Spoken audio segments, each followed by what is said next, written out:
നമസ്കാരം. മനുഷ്യന് മരണത്തെ അതിജീവിക്കാൻ കഴിയുമോ എന്നുള്ള വിഷയത്തെക്കുറിച്ചാണ് നമ്മളിന്ന് സംസാരിക്കുന്നത്. നിങ്ങളൊന്ന് ആലോചിച്ച് നോക്കൂ. ഓരോ 10 വർഷം കൂടുമ്പോൾ നമ്മളൊരു ക്ലിനിക്കിലോട്ട് ചെല്ലുന്നു. അവിടെ നമ്മുടെ കേടായ കോശങ്ങളെല്ലാം മാറ്റി വയ്ക്കുന്നു. നമ്മുടെ കൈയും കണ്ണും തലച്ചോറും ഒക്കെ പുതുക്കുന്നു. അങ്ങനെ ഒരു പുതിയ മനുഷ്യനായിട്ട് നമുക്ക് പുറത്തോട്ട് ഇറങ്ങാൻ പറ്റുന്നൊരു സാഹചര്യത്തെക്കുറിച്ച് ഒന്ന് ആലോചിച്ച് നോക്കൂ. അതായത് നമ്മൾ വണ്ടിയൊക്കെ സർവീസിന് കൊടുക്കില്ലേ? ഇപ്പോൾ വണ്ടി ഒന്ന് സർവീസിന് കൊടുത്ത് നമ്മളൊന്ന് പുതുക്കിയെടുക്കുമ്പോൾ നമുക്കൊരു പുതിയ രീതിയിൽ ആ വണ്ടീനെ മാറ്റിയെടുക്കാൻ പറ്റുമില്ലേ? അതുപോലെ നമ്മുടെ ശരീരത്തെയും മാറ്റിയെടുക്കാൻ കഴിഞ്ഞാലോ?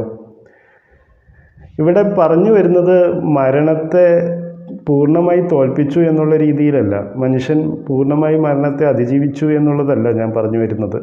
മനുഷ്യൻ്റെ മരണസാധ്യത കുറയ്ക്കാൻ കഴിയുമോ എന്നുള്ള വിഷയത്തെക്കുറിച്ചാണ് നമ്മൾ സംസാരിക്കുന്നത്. നിങ്ങളൊരു യുദ്ധത്തിൽപ്പെട്ടാൽ അല്ലെങ്കിൽ ഒരു അപകടത്തിൽപ്പെട്ടാൽ നിങ്ങളെ തിരിച്ചു കൊണ്ടുവരാൻ പറ്റില്ല.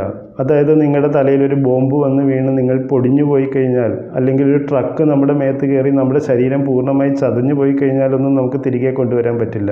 അതല്ലാത്ത സാഹചര്യങ്ങളിൽ, അതായത് പ്രായമാകുന്ന സാഹചര്യങ്ങളിലൊക്കെ നമുക്കിതുപോലെ പുതുക്കിയെടുത്ത് നമ്മുടെ മരണത്തെ നീട്ടിവെക്കാൻ നമുക്ക് കഴിഞ്ഞാലോ? 20-ാം നൂറ്റാണ്ടിൻ്റെ മുമ്പ് മനുഷ്യൻ്റെ ശരാശരി ആയുസ് എന്നുള്ളത് 40 വയസ്സായിരുന്നു. നമുക്കത് പിന്നീട് 40-ൽ നിന്ന് 70 വയസ്സ് വരെ 20-ാം നൂറ്റാണ്ടിൽ ഉയർത്താൻ കഴിഞ്ഞിട്ടുണ്ട്. നമ്മുടെ ഈ 21-ാം നൂറ്റാണ്ടിൽ ആ 70 എന്നുള്ളത് 150-ലോട്ട് ഉയർത്തുകയാണെങ്കിൽ എന്തായിരിക്കും നമ്മുടെ ചുറ്റുപാടും നമ്മുടെ സാഹചര്യമൊക്കെ? അതിനെക്കുറിച്ചൊന്ന് ചിന്തിച്ച് നോക്കിയാൽ എങ്ങനെയുണ്ടാവും? നമ്മുടെ വിവാഹമൊക്കെ ഒന്ന് ആലോചിച്ച് നോക്കുക. 150 വയസ്സ് വരെ നമ്മളൊരു പങ്കാളിയുടെ കൂടെ താമസിക്കുക എന്നുള്ളത് ചിന്തിക്കാൻ പറ്റുമോ? അപ്പോൾ പലതരത്തിലുള്ള വിവാഹങ്ങൾ നമുക്ക് ആവശ്യമായി വരും. കാരണം ഒരു പങ്കാളിയുടെ കൂടെ നമുക്കൊരു 70 വയസ്സൊക്കെ പറ്റും. പക്ഷെ ഒരു 150 വയസ്സ് നമ്മൾ ഒരേ പങ്കാളിയുടെ കൂടെ ജീവിക്കുക എന്നുള്ളത് മനുഷ്യനെ കൊണ്ട് സാധ്യമായ കാര്യമാണോ? ഇപ്പോൾ നമുക്കൊരു 30-ാമത്തെ വയസ്സിൽ അല്ലെങ്കിൽ 28-29 വയസ്സിലൊരു കുട്ടി ഉണ്ടാവുന്നു. ആ കുട്ടിയെ വളർത്തി വലുതാക്കുന്നതിലാണ് നമ്മുടെ ജീവിതം കൂടുതലും നമ്മൾ ചിലവഴിക്കുന്നത്. നമ്മളൊരു 50-55 വയസ്സാകുമ്പോഴാണ് ആ കുട്ടി ഇൻഡിപെൻഡൻ്റ് ആകുന്നത്. മനുഷ്യൻ്റെ ആയുസ് 150 വയസ്സിലോട്ടൊക്കെ ഉയർത്തി കഴിയുമ്പോൾ ഈ ഒരു അധ്യായം, അതായത് നമ്മളൊരു കുട്ടിയെ വളർത്തി വലുതാക്കുന്ന അധ്യായമൊക്കെ നമ്മുടെ ജീവിതത്തിൽ വളരെ ചെറുതായിട്ട് നമുക്ക് തോന്നും. നമുക്കതിൽ കൂടുതൽ സമയം നമുക്ക് കിട്ടും. അപ്പോൾ കുട്ടിയൊക്കെ അപ്പോഴത്തേക്കും ഇൻഡിപെൻഡൻ്റായി അവർ അവരുടെ വഴിയിലോട്ട് തിരിയും. അപ്പോൾ അങ്ങനെ ഒരു സാഹചര്യത്തെക്കുറിച്ച് നിങ്ങൾ ചിന്തിച്ച് നോക്കിയിട്ടുണ്ടോ? അതുപോലെ തന്നെ 60-ാമത്തെ വയസ്സിൽ നമ്മൾ ജോലിയിൽ നിന്ന് റിട്ടയർ ആവാൻ തയ്യാറാവുമോ? 150 വയസ്സ് വരെയൊക്കെ നമുക്ക് ആയുസ്സുണ്ടെങ്കിൽ. പിന്നെ നമ്മൾ രാഷ്ട്രീയത്തിലോട്ട് നോക്കുമോ? രാഷ്ട്രീയത്തിലോട്ട് നോക്കിക്കഴിഞ്ഞാൽ അവരൊക്കെ എത്ര നാൾ നമ്മളെ ഭരിക്കും? അതായത് ഈ പറഞ്ഞ 150 വയസ്സൊക്കെ ആയുസ് കിട്ടിക്കഴിഞ്ഞാൽ നമുക്ക് പുതിയൊരു ഭരണാധികാരിനെ കിട്ടാനുള്ള സാധ്യതയുണ്ടോ? ഇവരൊക്കെ അധികാരത്തിൽ നിന്ന് മാറുമെന്ന് തോന്നുന്നുണ്ടോ? അപ്പോൾ ഇങ്ങനെ ഒരുപാട് പ്രശ്നങ്ങൾ നമ്മളുടെ ചുറ്റും ഉണ്ടാവും നമ്മുടെ ഈ ആയുസ് കൂട്ടിക്കൊണ്ട് പോകുമ്പോൾ.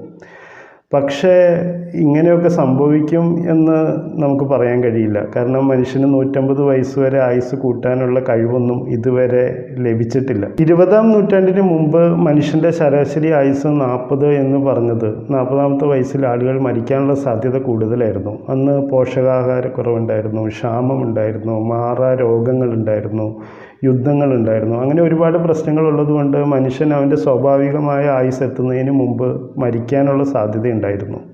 പക്ഷേ ഈ 21-ാം നൂറ്റാണ്ടിൽ അല്ലെങ്കിൽ നമ്മുടെ 20-ാം നൂറ്റാണ്ടിലൊക്കെ എത്തിയപ്പോൾ മനുഷ്യന് ക്ഷാമത്തെയും രോഗത്തെയും യുദ്ധത്തെയൊക്കെ ഒരു പരിധി വരെ നിയന്ത്രിക്കാൻ കഴിഞ്ഞു.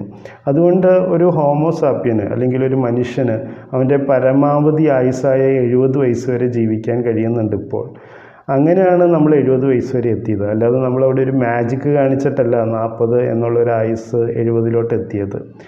സത്യം പറഞ്ഞാൽ മോഡേൺ മെഡിസിനോ മറ്റ് സയൻസുകൾക്കോ ഒന്നും മനുഷ്യൻ്റെ ആയുസ്സിലോട്ട് 1 വർഷം പോലും കൂട്ടിച്ചേർക്കാനുള്ള കഴിവ് ഇതുവരെ ലഭിച്ചിട്ടില്ല.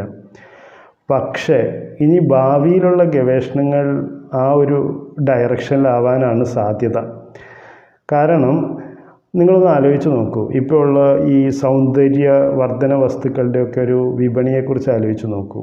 അപ്പോൾ നമുക്കിങ്ങനെ മരണത്തെ നീക്കി വയ്ക്കാനുള്ളൊരു സാഹചര്യമൊക്കെ ഉണ്ടായി വന്നു കഴിഞ്ഞാൽ അവിടെ ഉണ്ടാകാൻ പോകുന്ന ബിസിനസ്സിൻ്റെ സാധ്യതയെക്കുറിച്ച് ഒന്ന് ആലോചിച്ച് നോക്കൂ.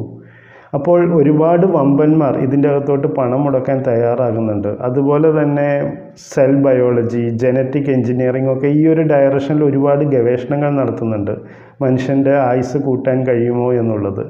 ഇപ്പോൾ പല പരീക്ഷണങ്ങളും മുന്നോട്ട് നടക്കുന്നുണ്ട്. അപ്പോൾ കുറച്ച് കാലഘട്ടങ്ങൾ കഴിയുമ്പോൾ ഈ പരീക്ഷണങ്ങൾ പലതും വിജയിക്കാനുള്ള സാധ്യത വളരെ കൂടുതലാണ്. കാരണം അതിന് വേണ്ടിയിട്ട് ഒരുപാട് വലിയ ഫണ്ടിങ്ങും വലിയ കോർപ്പറേറ്റ്സും ഒക്കെ മുന്നോട്ട് വരുന്നുണ്ട്. കാരണം പണമുള്ളവന് അവൻ മരിക്കാൻ ഇഷ്ടപ്പെടുന്നില്ല. അവൻ ആയുസ്സ് കൂട്ടിയെടുക്കാൻ ഒരു സാഹചര്യമുണ്ടെങ്കിൽ അവൻ തീർച്ചയായും അത് ചെയ്യും. അപ്പോൾ അവിടെ വലിയൊരു കമ്പോളം തുറന്നു കിട്ടുന്നുണ്ട്. അതുകൊണ്ട് കോർപ്പറേറ്റുകളുടെയൊക്കെ കണ്ണ് ആ ഒരു ഡയറക്ഷനിൽ തന്നെയാണ് പോകുന്നത്. അപ്പോൾ അതിനനുസരിച്ചുള്ള പുരോഗതികളാണ് നമ്മുടെ ഈ പറഞ്ഞ മോഡേൺ മെഡിസിനിലും നാനോ ടെക്നോളജിയിലും മറ്റ് ജനറ്റിക് എഞ്ചിനീയറിങ്ങിലൊക്കെ നടക്കുന്നത്. അപ്പോൾ മനുഷ്യൻ്റെ ആയുസ്സ് മുന്നോട്ടുള്ള കാലഘട്ടങ്ങളിൽ കൂട്ടിക്കൊണ്ടുവരാൻ കഴിയും എന്നുള്ളതാണ് നമുക്ക് മനസ്സിലാക്കാൻ കഴിയുന്നത്. ഇപ്പോൾ മനുഷ്യൻ്റെ ആയുസ്സ് കൂട്ടാൻ കഴിയാത്തത് എന്താണെന്ന് വെച്ച് കഴിഞ്ഞാൽ മനുഷ്യൻ്റെ പ്രൈമറി ആയിട്ടുള്ള ഘടനയിലോ അല്ലെങ്കിൽ അതിൻ്റെ പ്രോസസ്സിലൊന്നും മാറ്റം കൊണ്ടുവരാൻ മെഡിക്കൽ സയൻസ് തയ്യാറായിട്ടില്ല. പക്ഷേ മുന്നോട്ടുള്ള ഗവേഷണങ്ങളെല്ലാം ആ ഒരു ദിശയിൽ മാറ്റങ്ങൾ കൊണ്ടുവരാൻ തയ്യാറായി മുന്നോട്ട് വരുന്നുണ്ട്. അപ്പോൾ തീർച്ചയായും മനുഷ്യന് ഈ പറഞ്ഞ സ്കില്ലുകളൊക്കെ അക്വയർ ചെയ്തെടുക്കാൻ കഴിയും. അത് ഗ്രാജ്വലി ഓരോ സ്റ്റെപ്പ് ബൈ സ്റ്റെപ്പായിട്ടായിരിക്കും എടുക്കുന്നത്. നമ്മളിതുവരെ സയൻസ് പുരോഗതി പ്രാപിച്ച് വന്നതെല്ലാം ഓരോ പടികളായിട്ടാണ് വന്നത്. അല്ലാതെ ഒരു ഡ്രാസ്റ്റിക് ആയിട്ടുള്ള ചേഞ്ചൊന്നും ആയിരിക്കില്ല. അപ്പോൾ അതുപോലെ ഗ്രാജ്വലി നമുക്ക് ഇതുപോലത്തെ പല ചികിത്സാ രീതികളും വന്ന് മനുഷ്യൻ്റെ ആയുസ്സ് കൂട്ടിക്കൊണ്ട് വരാനുള്ള സാധ്യത വളരെ കൂടുതലാണ്. പല എക്സ്പേർട്സും പറയുന്നത് 2200 ആകുമ്പോഴത്തേക്കും മനുഷ്യന് മരണത്തെ തോൽപ്പിക്കാനുള്ള കഴിവ് കിട്ടും എന്നുള്ളതാണ്. അപ്പോൾ ആ ഒരു ഡയറക്ഷനിൽ തന്നെ മനുഷ്യൻ്റെ ഗവേഷണങ്ങളും ചിന്തകളും ഒക്കെ മുന്നോട്ട് പോയിക്കൊണ്ടിരിക്കുകയാണ്. ഇതുപോലെ ഒരുപാട് വിഷയങ്ങൾ നമുക്ക് സംസാരിക്കാനുണ്ട്. അടുത്ത അധ്യായത്തിൽ നമുക്ക് മറ്റൊരു വിഷയവുമായി വീണ്ടും കാണാം. Thank you.